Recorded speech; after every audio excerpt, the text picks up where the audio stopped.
Obrigado. Palavra toda sua, fique à vontade. Obrigado. Boa noite, pessoal.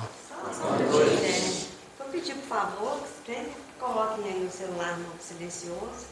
Só fazer uma pequena lembrança, né? Bem-vindos todos. O pessoal que está acompanhando aqui presencialmente, o pessoal que vai acompanhar depois a gravação pelo canal da casa, né? Que a paz emanada do Cristo e bem emanado de Maria estejam sempre em nossos corações. Esse tema de hoje é um tema desafiador, como eu e o Ney comentávamos aqui antes de deixar tudo preparado. E ele é especialmente desafiador por algumas questões, não uma só isolada, algumas questões. Mas são todas questões nossas, né? De opinião, de formação, de questão cultural, de histórico, muitas coisas que influenciam o nosso modo de pensar e nós construímos ideias, preceitos e às vezes até preconceitos sobre um tema que a gente não dedica muita atenção. Eu fiz aqui o estudo sobre amor, lembram? Eu comentei que o tema amor, embora seja um tema tão agradável e tão crucial para o nosso progresso, é uma daquelas coisas que a gente quase não fala a respeito. Aqui a história é a mesma. Hoje nós teremos mais uma daquelas conversas difíceis que eu menciono, com o potencial de tornar a vida mais fácil, se a gente tiver tranquilidade, harmonia, para reconhecer que em alguns pontos nós podemos discordar, ter opiniões diferentes, mas que isso não deve estabelecer entre nós conflitos. São só opiniões diferentes. E, para amenizar isso, o que eu trouxe muito aqui foi a visão do Evangelho, para não ficar a minha opinião, né?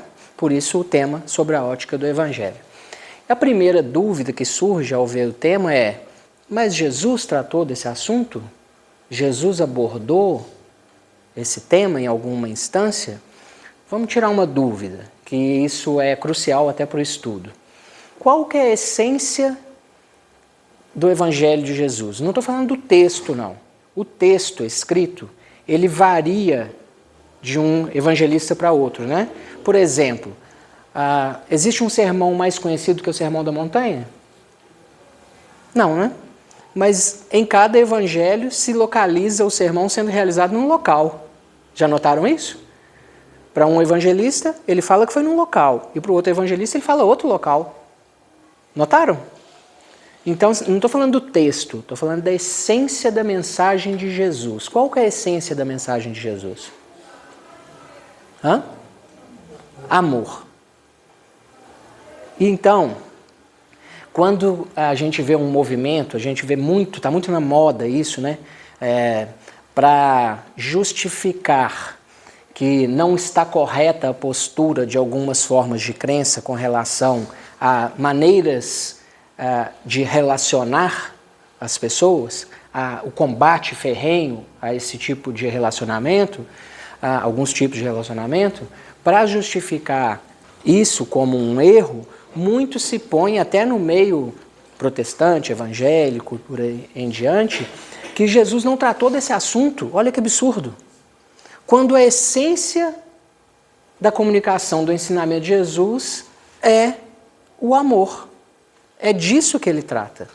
O problema todo está nessa mensagem que acabou de ser lida aqui. Nada combinado. A primeira capa que nós vestimos ao encarnar é a capa masculina ou feminina, que tem função reprodutiva. Ponto final. O espírito não prescinde do sexo. O espírito, prescinde do sexo. Usei o termo errado. O espírito não necessita do sexo. Ele não se reproduz.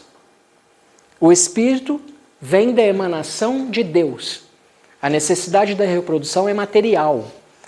Na medida em que nós vamos avançando naquilo que a vida nos convida, que é deixar de lado tudo que é o foco na matéria, para dar foco no espírito, sempre que nós caminhamos nessa direção, nós vamos deixando de lado essas ideias que não fazem nexo com a mensagem de Jesus em todos os campos. Não seria diferente na afetividade e em uma das suas manifestações, que é a sexualidade. Só que o nosso olhar fica em cima do sexo em si. Não estou falando nem da sexualidade, que ela transcende o ato sexual. Mas o nosso olhar fica em cima disso. E isso nos leva a preconceitos, a ideias preconcebidas, a não aceitar a forma que o outro expressa a sua afetividade e nos conduz a caminhos que não são cristãos, porque não são em combinação com o nosso progresso no aprendizado do amor. É muito preconceito.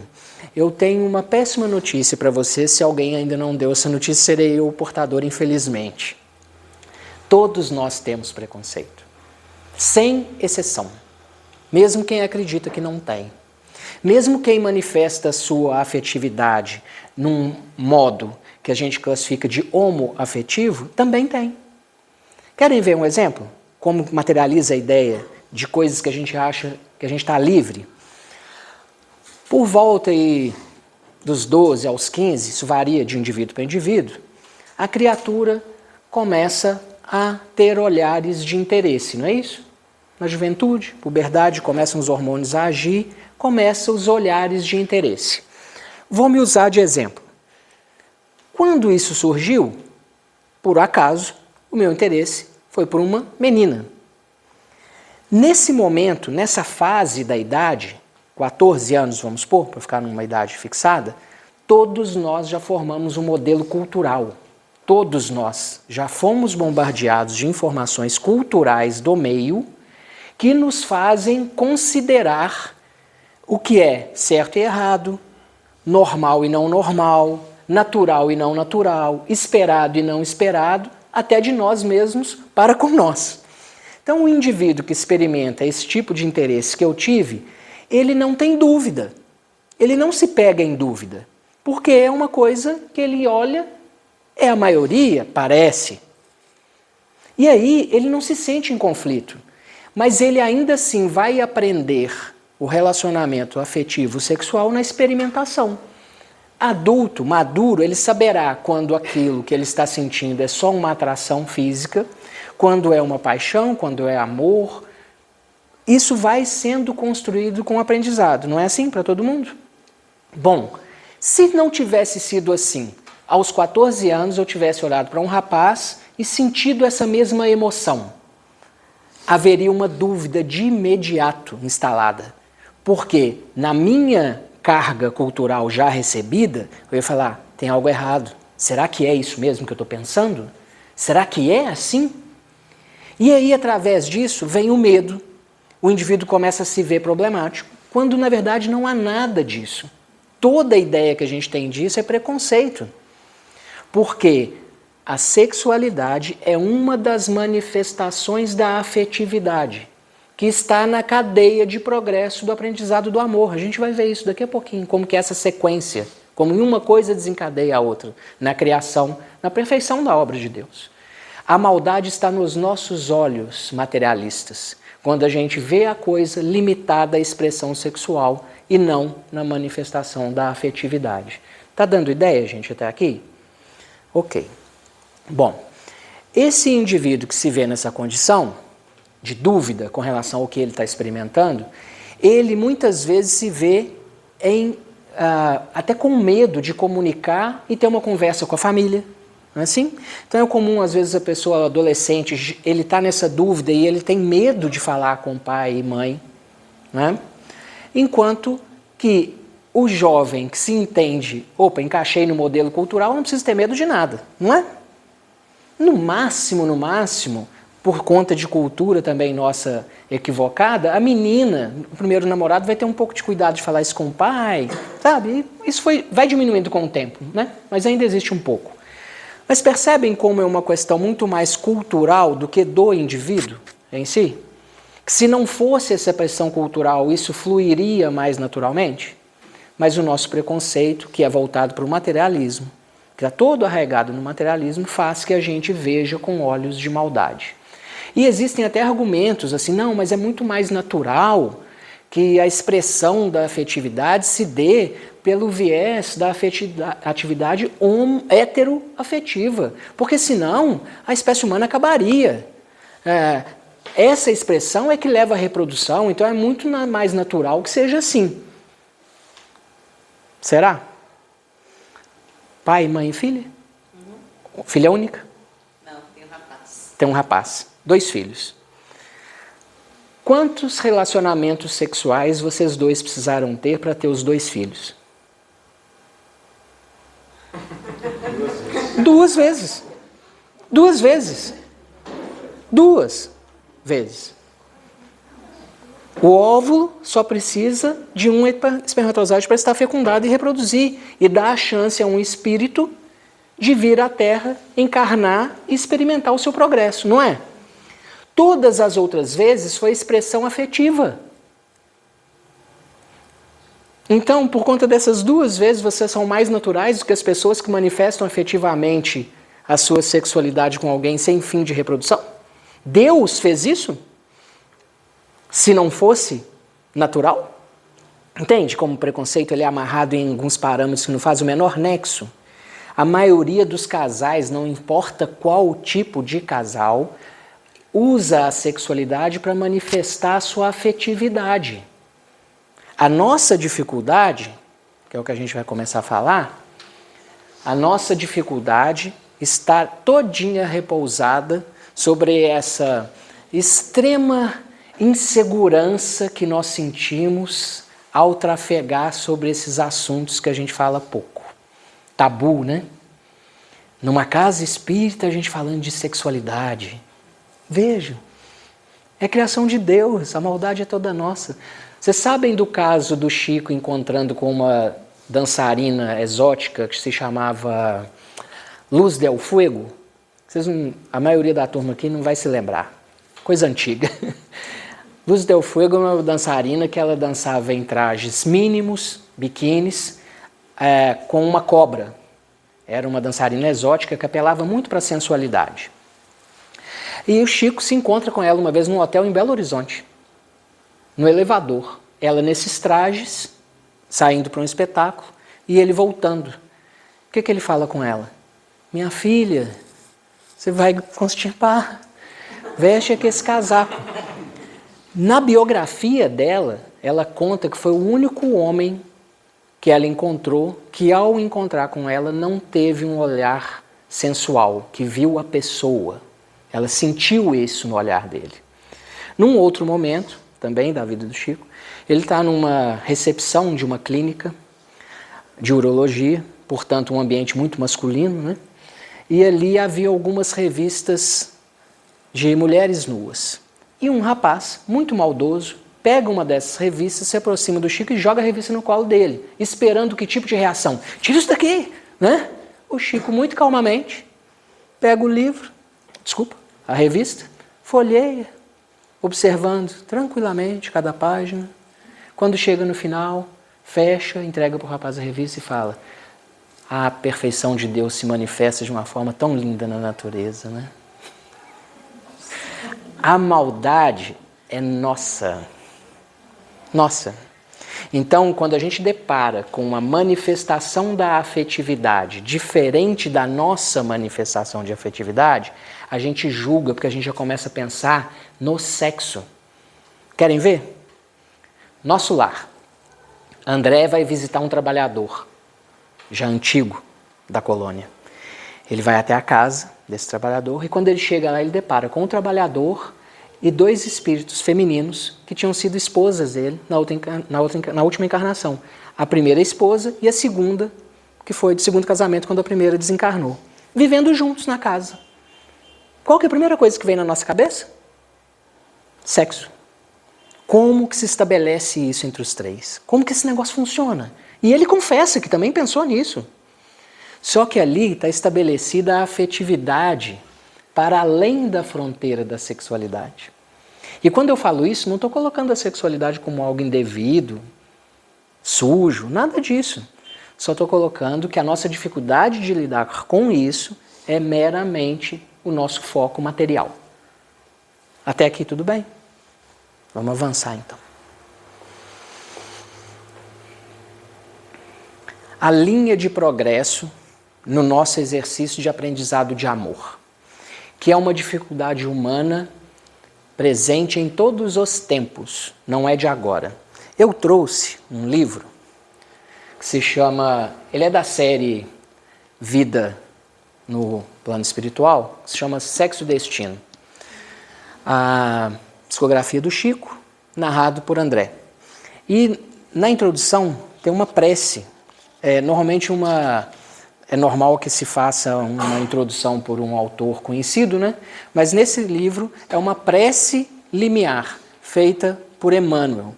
E ela consegue resumir de uma forma tão bela mesmo, como deveria ser o nosso olhar para essas questões, que eu achei que valeria a pena ler. Não tem muito hábito de trazer leitura, mas eu acho que nesse caso se encaixa com tanta perfeição que vale a pena. Vou pedir a paciência de vocês um instante com essa leitura.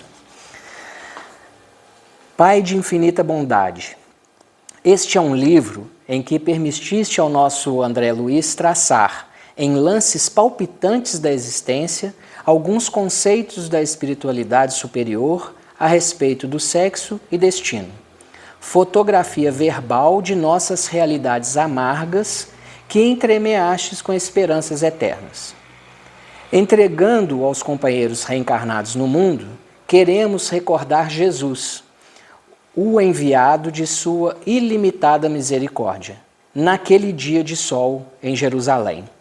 Na praça, repleta de acusadores, escribas e fariseus apresentaram-lhe sofredora mulher que diziam haver apanhado em transgressão, ao mesmo tempo que o inquiriam, experimentando-lhe a conduta. E dizem: Mestre, esta mulher foi encontrada em adultério. A lei manda apedrejar. E tu, que dizer disso? E Jesus, o mestre, contemplou demoradamente os zeladores de Moisés e, porque nada mais adiantaria explicar-lhes ao cérebro embotado de preconceitos, disse-lhes, alongando a palavra a todos os moralistas dos séculos por vindouros. Nós. Quem estiver sem pecado, atire a primeira pedra. Passagem famosíssima. E acrescenta, Jerusalém agora é o mundo. Na praça extensa das convenções humanas, empenha-se o materialismo na dissolução dos valores morais, em escárnio manifesto à dignidade humana, enquanto religiões veneráveis digladiam com a natureza, tentando em vão bloquear a vida, qual se quisessem ilaquear a si próprias.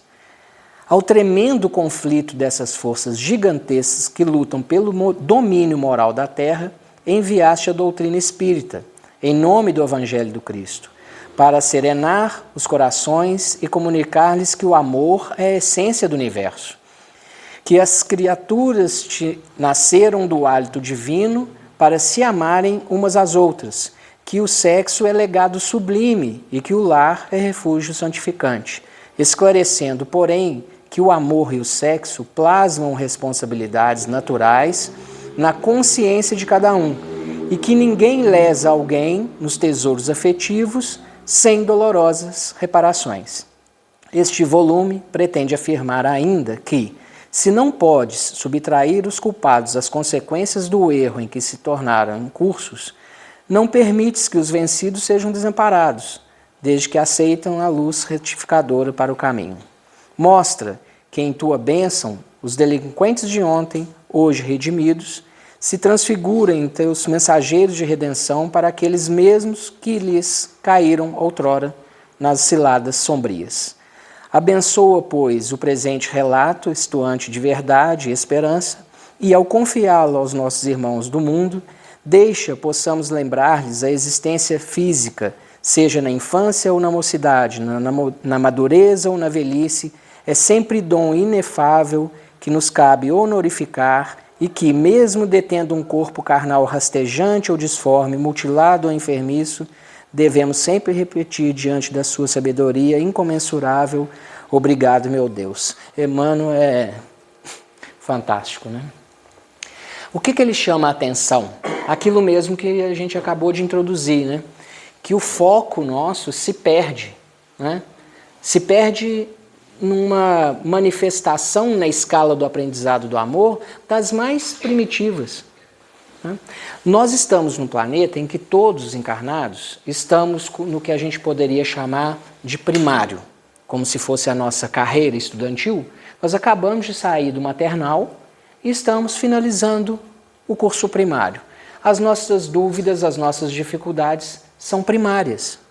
Eu vinha comentando com a Socorro no carro que é mais ou menos como se fosse assim. Imagine uma pessoa, PhD em física, em Harvard, olhando duas crianças do primário discutindo sobre uma questão matemática na qual elas discordam e disso sai uma briga. Somos nós brigando com relação à validade da expressão sexual de um ou outro, quando na verdade o que se trata aqui é do exercício do amor. É pequeno, é primário. Porque qual é o caminho? Jesus, como gerente do nosso orbe, desde o início preparou todas as condições para que os espíritos aqui encarnados chegassem a alcançar aquilo que é o nosso objetivo final: nos tornarmos espíritos puros, reintegrados à fonte criadora da vida, plenos de amor. Não é isso? Esse não é o propósito principal? Jesus não afirmou, quando foi provocado também, que a lei se resume em amar a Deus acima de todas as coisas e o próximo como a si mesmo? Não foi? Isso não resume tudo? Esse é o nosso objetivo. Então imagina se o Ney, consciente que na noite de hoje o objetivo era acontecer esse estudo, ao invés de preparar o salão, ele fosse cuidar de limpar o jardim lá fora. Faz algum sentido? Se nós humanos somos capazes de preparar para o futuro algo que nós temos como objetivo principal, é natural que Jesus, desde o início, tenha preparado os espíritos saídos do hálito de Deus para que aqui se aprendesse a amar. É isso. Na última vez que nós estudamos, nós chegamos à conclusão que nisso se resume tudo. Se nós dermos conta de aprender a amar, está tudo resolvido, não é? Então, se é tão crítico assim, é óbvio que todas as etapas estão nos preparando para isso. Qual que foi o caminho da evolução da vida biológica? Recomendo muito a leitura do Evolução em Dois Mundos, porque numa parte ele trata da evolução do corpo físico e na outra da evolução do espírito. E essas duas coisas fazem todo sentido para esse assunto, tanto que tem 4 capítulos falando de sexualidade lá. Tá? E fora esse aqui. Para quem gosta de romance, esse aqui é mais leve, o outro é mais científico. Tá? Mas vamos. Primeira etapa da experiência do espírito. Acabou de ser criado, simples e ignorante. Ele vai animar que tipo de forma? Lembram? Primeira escala? Mineral. Mineral, não é isso? Reino mineral. No livro O Consolador, Emmanuel dá a característica primordial de cada uma dessas etapas, partindo do mineral até o angelical. Qual que é a característica de aprendizado primordial no mineral? A atração. Esse é o aprendizado essencial no reino mineral. Atração. Gente, atração é uma lei da física que a gente vê entre os planetas como gravidade. A gente vê com os animais sobre a atração afetivo-sexual. É a mesma regra, mesmo funcionamento. Os átomos, tem alguém de química aqui? Posso explicar de um jeito sem passar vergonha, então. Você vai pedir a ajuda do universitário. Os átomos, em sua última cadeia, têm elétrons que não contam com a quantidade em suficiência para ficarem equilibrados. O número de equilíbrio é 8.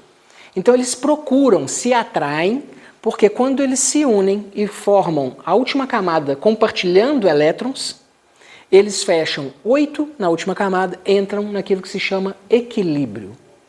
Atração formando as substâncias. No reino mineral, essa é a essência do aprendizado. Primeiro passo na escala de aprendizado do amor. E nós passamos bilhões de anos nesse exercício para aprender isso, da dependência da relação. Depois, reino vegetal. No reino vegetal, em essência, segundo Emmanuel, o aprendizado é de sensação. O que é sensação? Sensação é aquilo que a gente experimenta num estímulo externo.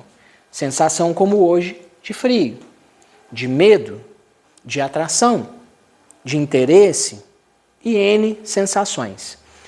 O que é a essência do aprendizado do relacionamento? Sensações. A planta começa a perceber através das sensações se é dia, se é noite, se é úmido ou se é seco, se adapta. E as primeiras formas de reprodução em que o indivíduo não se basta está no reino vegetal. Muitas plantas têm gameta masculino e feminino nelas mesmas, elas se autorreproduzem, digamos assim. Outras, apesar de terem gameta masculino e feminino, dependem da outra para reproduzir. Não tem a sexualidade ainda, não tem o contato, mas tem a necessidade do outro para a reprodução. Tem um ditado popular, eu adoro, porque na simplicidade do homem do campo, das pessoas que vivem no campo, na observação da natureza, eles chegam a uma sabedoria, muitas vezes, que a ciência só vai perceber muito tempo depois. Né?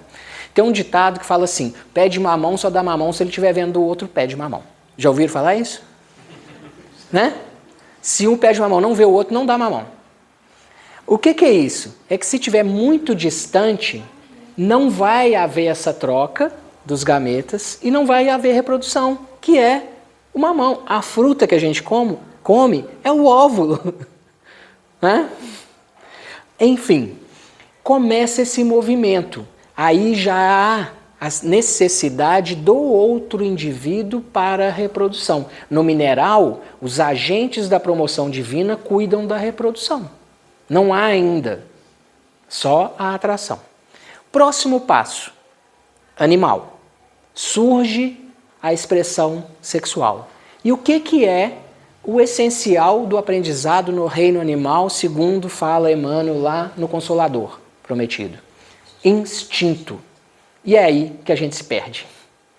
Porque nós estamos com essa carga toda aqui até hoje. Lembra de eu falar do sistema nervoso central? Nosso sistema nervoso central tem um pedacinho que cuida do nosso automatismo, cuida das emoções, das sensações e do instinto. Né? Essa partezinha, ela está toda aqui porque é o cérebro reptiliano.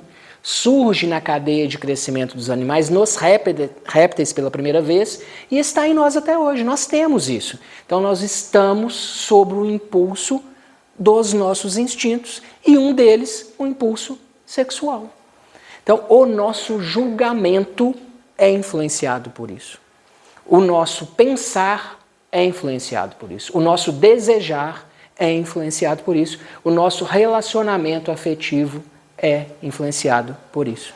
Porque muitos casais creem que a qualidade do relacionamento só existe se a natureza da relação sexual que eles mantêm corresponde a um modelo que ele criou na cabeça dele. Se não for daquele jeito, o amor acabou. Quando, na verdade, está se estabelecendo a oportunidade do amor nascer. Ele nem nasceu ainda. Ele vai transcender o sexo e aí vai vir a manifestação afetiva pura no caminho de um amor mais sublime. Mas eu estou falando que isso é tão comum. Ontem, eu atendi uma moça que está em conflito com a cônjuge por conta disso. Porque esfriou a expressão sexual e estão caindo na armadilha de achar que o amor acabou, quando na verdade era agora que era para começar.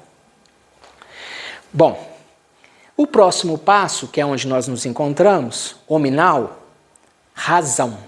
Essa é a essência do nosso ensinamento nessa etapa, razão. Ajustar um instinto, não é ignorá-lo, não é fingir que a emoção não existe, que o impulso sexual não existe, não é negar isso. Na leitura inicial, se falou de pretender todas as posses do mundo, e aqui nós não estamos no oposto falando que é para a gente viver na miséria, largar tudo, não trabalhar, não estudar, andar nu pelo mundo. Não estamos falando disso. Nós estamos falando de ordem de prioridade. Prioridade é aprender a manifestar a afetividade e não a sexualidade. Porque o sexo é instinto para a gente. Isso vai surgir mesmo espontaneamente, não precisa fazer força para isso. Ninguém precisa fazer força para isso. A gente precisa fazer força e aprender a parte da afetividade. E essa afetividade é indiferente com relação à polaridade do indivíduo. Se é homem ou se é mulher, isso é irrelevante. A gente vê isso no Livro dos Espíritos, em várias questões. A gente vê isso em Céu e Inferno, em várias questões. Os espíritos mais evoluídos que dão testemunho em Céu e Inferno, quando questionados sobre o sexo, eles falam: isso não tem a menor relevância para nós. Isso é uma coisa insignificante. O que importa é outra coisa. Isso não tem significado nenhum. E no último momento da nossa escala, angelical. O que é que se manifesta ali? A divindade é a nossa essência divina em sua potência máxima se expressando. Então, nesse caminhar de cada um desses itens, que são essência, nós vamos aprender a lidar com uma dessas coisas, que são o caminho do aprendizado do amor. Atração, relacionamentos de dependência, sensações, né? Sexualidade instintiva, a sensualidade moderada pela razão, levando à afetividade. Por fim, a gente expandindo essa afetividade não só às pessoas da nossa relação, como a toda a criação através de Deus. Deu ideia? É isso. O nosso preconceito é porque a gente está todo com foco em coisas mínimas, materiais. Vamos dar mais um passo. Uma comparação rápida para a gente estabelecer bem o critério do espírito e do corpo. Como nós já dissemos rapidamente, o espírito não se reproduz. Ele emana de Deus, da criação de Deus, puro e simples e ignorante, e vai expressar seus aprendizados. Encarnados, nós já estudamos muitas vezes por que é que a gente precisa da experiência da encarnação. A gente só aprende com a experiência. Nós não aprendemos com alguém falando, a gente não aprende lendo, a gente não aprende... Porque se fosse assim, né, eu gosto de brincar com isso, Jesus, ao invés de ter criado um planeta para a gente experimentar, tinha feito uma grande sala de aula que coubesse 30 bilhões de espíritos e ele dava aula para a gente, estava tudo certo, a gente aprendia. Alguém pegava o Evangelho, lia o Evangelho, decorava o Evangelho, passava o resto da vida lendo o Evangelho e virava Cristo. Mas não é assim. Nós vamos evoluir pela experimentação. Então, encarnando homem, encarnando mulher, o aspecto biológico, vai me dar a oportunidade de experimentar coisas que só são experimentadas aqui e que só são experimentadas aqui. Até biologicamente falando, até hormonalmente falando, que só são possíveis aqui.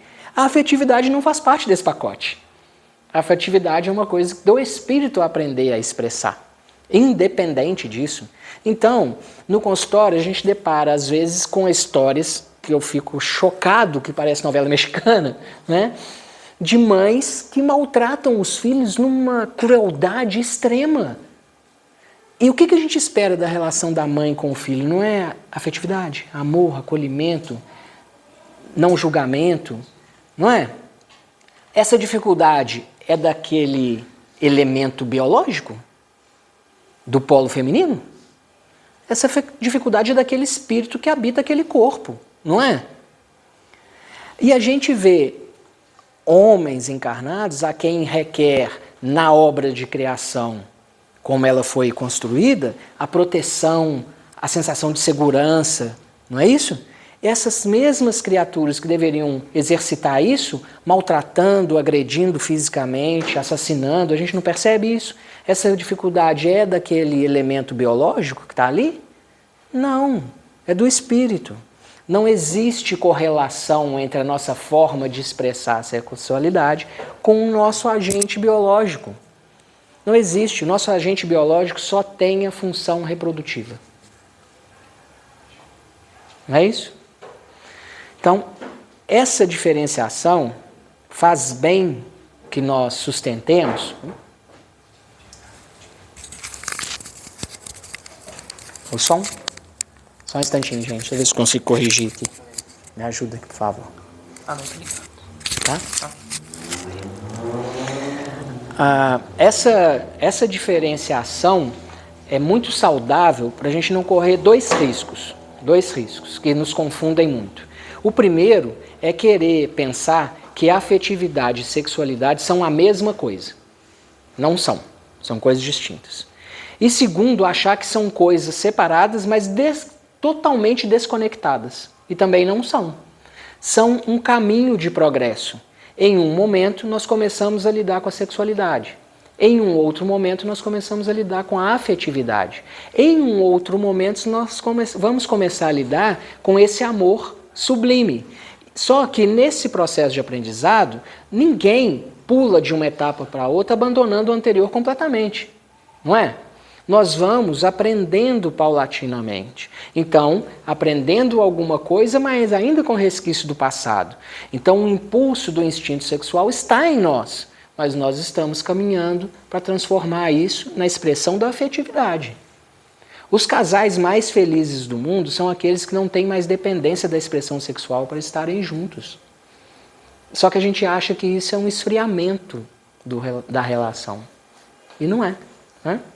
Vamos avançar mais um pouco. Preconceito. Como que o preconceito surge e fica em nós, né?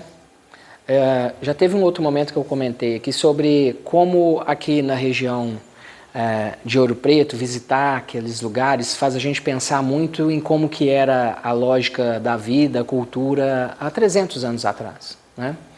Então, a gente entra lá no Museu da Inconfidência e vê pessoas ali sendo citadas que foram os heróis, né?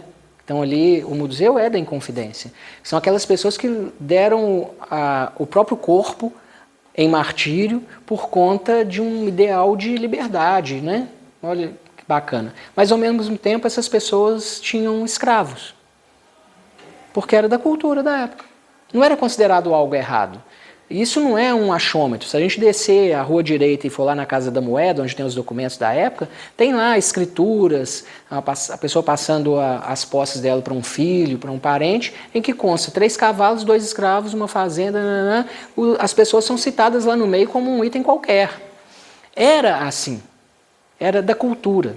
E hoje ainda é muito da nossa cultura olhar para um casal e estabelecer julgamentos, né, mentais, quando só mental está ótimo, de acordo com a nossa manifestação da afetividade no âmbito da sexualidade. A gente julga por nós, né? E sempre a nossa opinião é melhor, né? Se tem uma coisa que é muito bem distribuída no mundo é o tal do bom senso. Todo mundo acha que tem o suficiente, né? Ninguém reclama que tem pouco bom senso, todo mundo acha que tem bastante.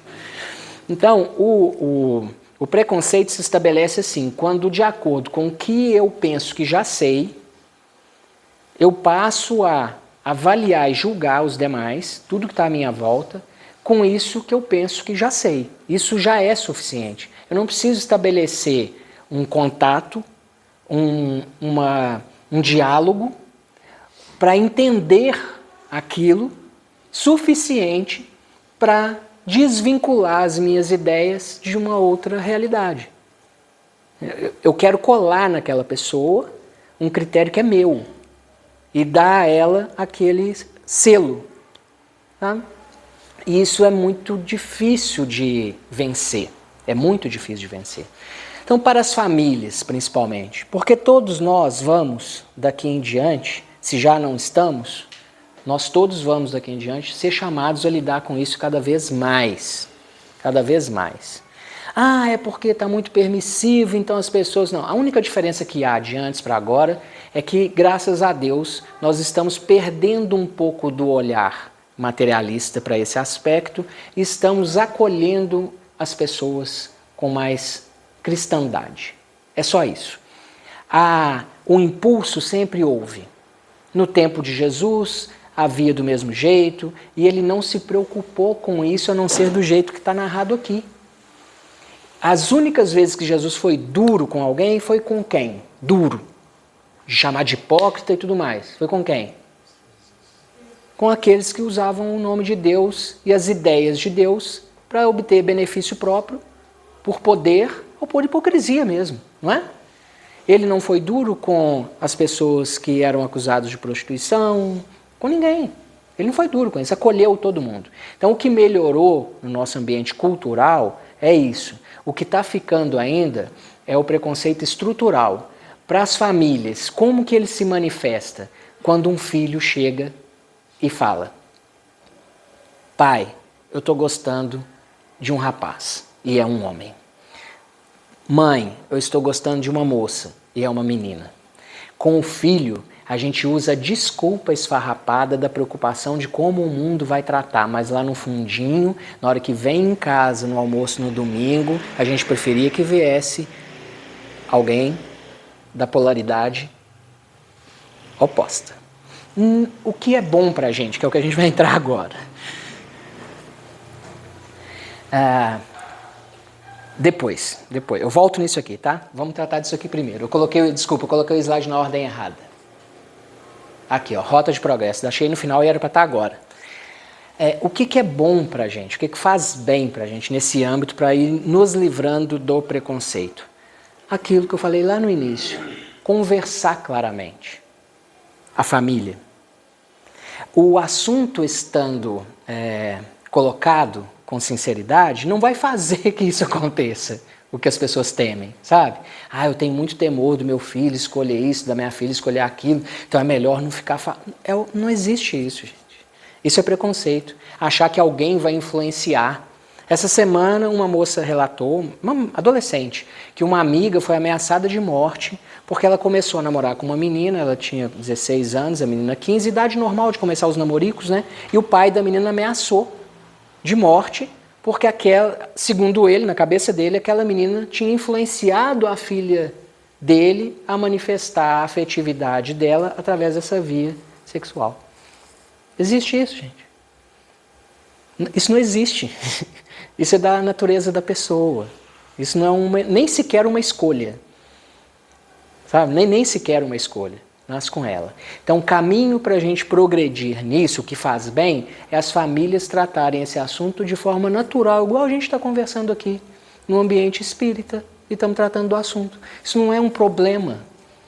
Isso é da nossa natureza. E a nós mais velhos, reconhecer que nós temos dificuldade para lidar com isso, porque é muita novidade. A gente não conhece os termos, a gente não sabe como se comportar, a gente não sabe como se dirigir às pessoas, a gente não sabe nada. Isso não estava presente na nossa época. Então, reconhecer isso é autoconhecimento. Eu tenho dificuldade de lidar com isso. Qual o problema de eu ter dificuldade de lidar com alguma coisa? Eu tenho que saber tudo? O guia e modelo que eu saiba é Jesus, não sou eu. Ele sim sabe se comportar. Eu não. Então eu terei dificuldades. Agora, se eu me aproximo da pessoa, do filho, do colega, seja quem for, que se abriu comigo para falar disso, e eu me comunico com ela nessa transparência, falo, olha, eu não sei como me portar diante disso, eu não aprendi isso, eu não entendo disso, mas eu estou aqui como um espírito encarnado e você também, e nós vamos colocar uma coisa de fundo aqui como base para tudo. Caridade, amor, acolhimento. Daí para frente tudo funciona bem. Tudo vai funcionar bem. Esse é o ponto-chave. Agora a gente pode voltar na minha bagunça aqui. O Velho e o Novo Testamento. Eu engoli o V, olha, não estava muito bem quando fiz esse slide não, né? É o Velho e o Novo Testamento. Por que há tanto conflito de ideias, né? Quando as pessoas se utilizam do Velho Testamento para colocar ordens desqualificando determinadas formas de expressão afetivo-sexual. O Velho Testamento, gente, a gente precisa lembrar que, diferente do Novo, não está ligado essencialmente na mensagem de Jesus, concordam? Jesus não tinha vindo, né? Não tinha dado a sua mensagem. O Velho Testamento é a tradição judaica.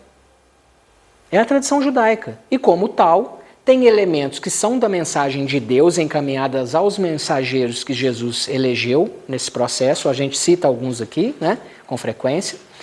Mas tem também a tradição cultural judaica. Alguém duvida disso? Que no Velho Testamento está se falando da tradição cultural judaica? É óbvio. Por exemplo, seria da ordem de Deus gastar energia, tempo, disposição, recursos para dar uma orientação de dieta para nós? Não se alimentem dos animais que têm o casco partido. Né? Tem isso lá no Velho Testamento. Percebem que são elementos que são culturais? A nossa prática mediúnica é totalmente condenada se for levar ao pé da letra o Velho Testamento. Né? É nisso que se baseiam pessoas que dizem que a manifestação da mediunidade é coisa do demônio. Não é? Então, o cuidado que nós que abraçamos a doutrina espírita precisamos ter é, primeiro, não julgar o modelo de crença de outras pessoas. É entender que elas estão também nesse processo de aprendizado, tal qual com a afetividade, também com a religiosidade, com a relação com Deus, e que nesse processo leituras diferentes serão todas aceitas, todas bem-vindas. Agora, eu abracei a doutrina espírita. Aqui está o princípio da filosofia, da ciência e da religião, não é isso?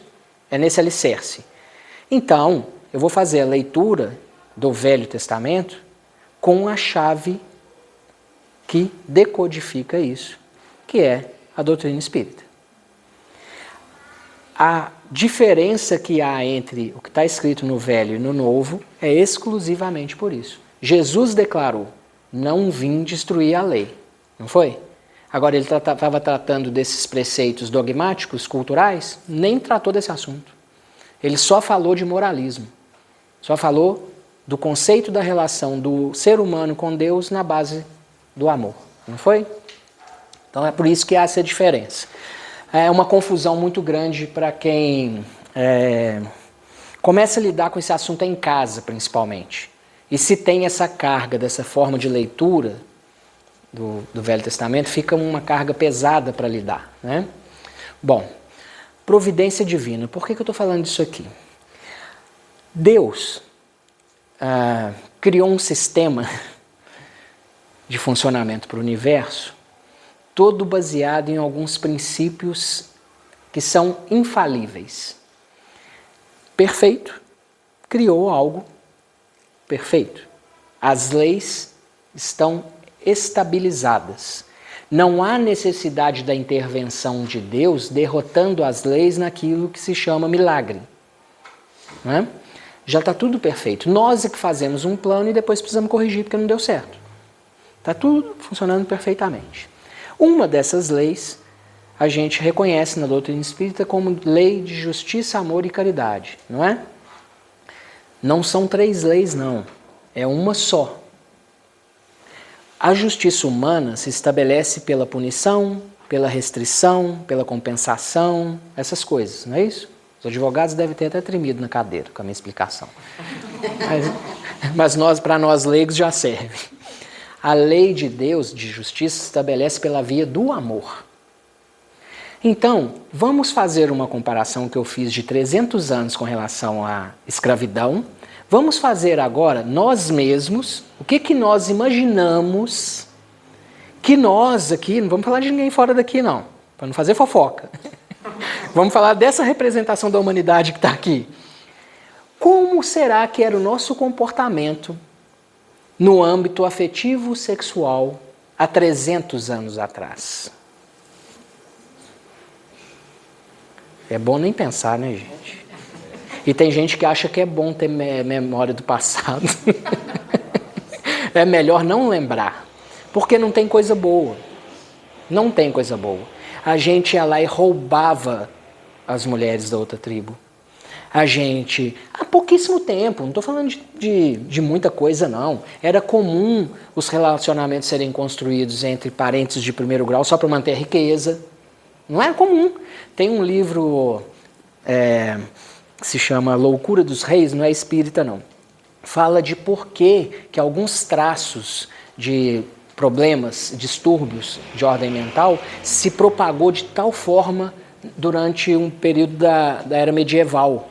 Porque eram poucas famílias que dominavam todos os reinos e eles se casavam entre si. Então, quando um indivíduo manifestou esse traço, ele começou a compartilhar com todo mundo. Chegou uma hora que os reis eram loucos por conta dessa disseminação. Então, assim, não havia nenhuma regra de conduta moral quando se tratava da expressão afetiva sexual. Era tudo muito, sabe? Tudo muito assim. Muito, né? Fingimento. Capa. Capa. Gravata. Sabem de onde surgiu a gravata, gente? é que não podia aparecer os botões, porque só aparecer o botão já insinuava que podia abrir. Pecado. Tinha que tapar.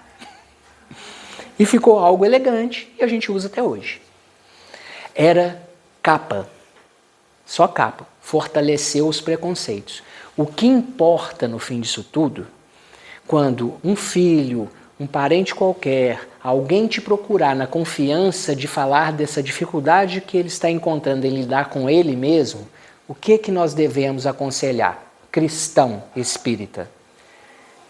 Que o seu relacionamento seja um relacionamento que promova bem para você e para essa outra pessoa, não importa em qual corpo ela estiver. É outro espírito em progresso. Bem para os dois. Que esteja estabelecida uma ordem de respeito mútuo. E que sejam indivíduos completos antes de estabelecer o relacionamento. Coisa que a gente quase não faz. A gente acha que um indivíduo assim vai encontrar com outro indivíduo assim e vai ficar tudo bonitinho. Não vai, porque são metades. Cria dependência. Indivíduo assim e indivíduo assim, quando se encontram, tem potencial de caminhar nessa regra de progresso. Senão fica tudo no âmbito do materialismo, da sexualidade rasteira, e o problema está estabelecido em promiscuidade, não importa a forma que você expressa a sua afetividade, falta de responsabilidade com o sentimento do outro. Emmanuel chamou atenção ali. Compromisso que a gente assume quando a gente não tem responsabilidade. Essas coisas que sim a gente deveria se preocupar. E essas coisas são do comportamento do espírito. Não tem nada a ver com o sexo em si. Gente, o tempo passou voando para mim, não sei para vocês. Mas a gente já está... Não, eu finalizei também. Pessoal, formou um raciocínio que sirva para a gente conseguir lidar melhor com isso? Não é para a gente se transformar de uma hora para outra, porque nós estamos num caminho de aprendizado com essas coisas. Mas é para a gente ter mais tranquilidade, sabe? Não dá a coisas pequenas um tamanho tão importante assim, sabe? E acolher essas pessoas, todos nós, com muita afetividade, com muito carinho, pensando naquilo que Jesus nos orientou, porque o Evangelho trata desse assunto como amor, simplesmente. Nós estamos aprendendo a amar. E como criaturas do primário, a gente às vezes faz uma grande bagunça com isso tudo ainda, né? Claro. Só falar uma coisa. Eu acho que uma das coisas mais importantes é quando a gente ainda não aceita, a gente respeitar. Sim. Porque aí a gente vai trabalhando a Fica aceitação. Mais fácil. Vai dando tempo. Eu conheço um caso de pessoa próxima a mim que ele não conseguia aceitar a situação. Mas o rapaz, que era o noivo do filho dele, era enfermeiro. Quando a mãe dele ficou doente, quem que cuidou dela? Coisas que ninguém fazia. Esse rapaz. E aí ele começou a olhar de um outro jeito. Mas ele tinha conseguido estabelecer uma relação de respeito, pelo menos. Mesmo intimamente não aceitando, mas era uma relação de respeito. Então ele conseguiu avançar para uma próxima etapa, que foi passar do corpo, sabe? Olhar para além do corpo. Mas se a gente já de cara faltar com respeito, aí não tem relação nenhuma que evolua, né? Porque, reportando até o que você falou no início, é muito difícil para algumas pessoas, Sim. né? São muitas novidades. Sim. Então é muito difícil ainda aceitar, igual se minha avó fosse viva ainda. Eu sei que para ela seria um desafio, né? Mas ela respeitaria. Sim. Então eu acho que o mais importante é quando a gente ainda não consegue aceitar, é respeitar. Sim. Porque aí a gente vai trabalhando essa questão da aceitação. Quando a gente dá a oportunidade de vivenciar sem conflito, sem tirar do nosso ambiente, sem querer afastar, na experimentação das relações, a gente vai percebendo que a natureza da afetividade é a mesma.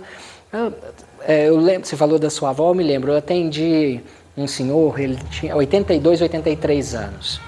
E ele estava numa fase de muito conflito íntimo, porque ele foi muito machista a vida toda, e um dos problemas que ele criou com isso é que o filho, que tinha uma relação homoafetiva, ele pôs para fora de casa. Mas com o tempo, com os traumas que ele criou nele mesmo por conta do relacionamento que ele tinha com a esposa, ele começou a observar como que era o relacionamento do filho. E aí quando eles adotaram uma menininha, netinha, e era filho único, aí o coração amoleceu, ele começou a frequentar a casa, começou a ver que os problemas, as dificuldades e as alegrias eram todas iguais, e aí venceu essa barreira. É difícil pra gente mesmo, mas a gente vai aprendendo. Nós temos muitos desafios. Diga, Ney. Precisar de mais um tempo para esticar. Não, a gente já esgotou o assunto mesmo. Quero só pedir mais uma gentileza de vocês para que a gente faça um esforço conjunto aqui para elevar as nossas mentes, a nossa emoção até Jesus, em agradecimento, numa prece. Vamos juntos?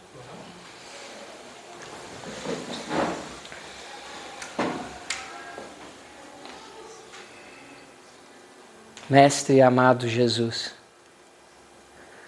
nós aqui pequeninos, no curso da nossa jornada, ainda tão próximos do momento da nossa criação, diante da escala de tempo e experiências que vêm pela frente, agradecemos pela sua intercessão diária nas nossas vidas. Para não perder o nosso hábito, Senhor, pedimos que nos estimule sempre na experiência de aprimorar a nossa razão, nosso pensamento crítico sobre nós mesmos, para que a cada movimento que a vida humana estabelece na Terra, em todas as circunstâncias, o que nos mova seja o interesse de aprender a amar. E que isso tome a prioridade de nossas vidas. Que diante do fato novo, o primeiro pensamento que nos ocorra é a sua instrução de amor. Que diante do comportamento que difere do nosso primeiro movimento seja de compreensão, minimamente de respeito.